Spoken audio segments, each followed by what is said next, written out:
Writing powerful lyrics is an essential skill as a songwriter.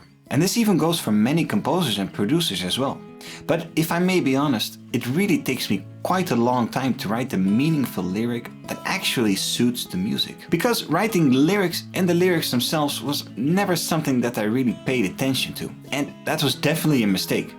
Because for many of our listeners, the lyrics are the first thing that they connect to and that catches their ear. Today I'll talk about how to write verses that tell a story with impact and continuity. A mistake that many songwriters make is that the verses don't form a bigger story. They're like separate islands, maybe on the same topic, but they don't really have anything to do with each other. They don't reinforce what's happened before or what happens after. Your listener cannot connect or relate in a deeper way because with each verse the topic more or less changes. So what does he or she have to care about? Verse 1, verse 2? In the ideal world, both verses are of equal importance.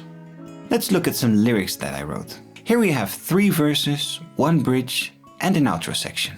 If you listen to the first verse, what's the underlying message?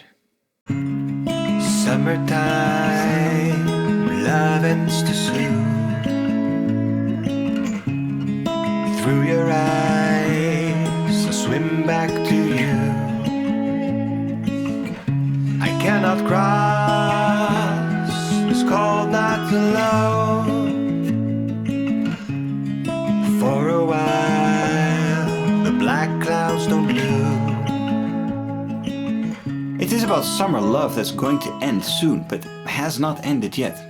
So this verse is our first story block. The melancholy starts to build, but does not reach a climax yet.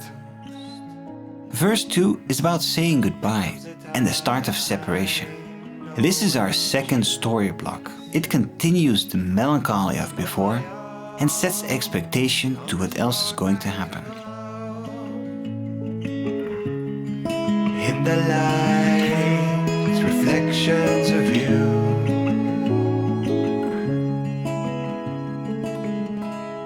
In this song there is a bridge section that has 2 functions, and number 1 is that it breaks up the flow of the music, and number 2 is that it creates contrast with the lyrics of verse 1 and 2. And without verse 1 and 2, the impact and the story of the bridge would never be the same. Between verse 2 and 3, more time has passed in our story. Maybe it's winter now, a darker season.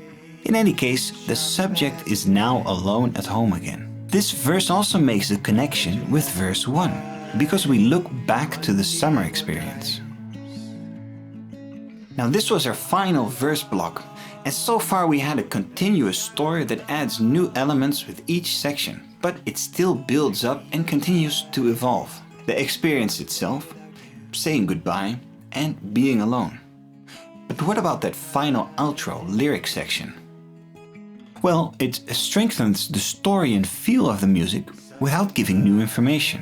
In a way, it summarizes the whole song. So the next time when you are writing your verses, or when you have finished, inspect them to see if the story really continues to add weight. You don't want them to be separate identities. This should definitely help lift your lyric writing skills to the next level. And if you're truly serious about writing lyrics, then I suggest that you check out the book Writing Better Lyrics by Pat Patterson. It's a true gem and I've learned so much from it, so it would be a mistake not to read it. Also, my new song Summertime is now available on all platforms. And if you want to support the channel, then go ahead and download it from Bandcamp to hear the lyrics in action. Write some awesome verse lyrics, stay inspired, stay creative, and for now, see you next time.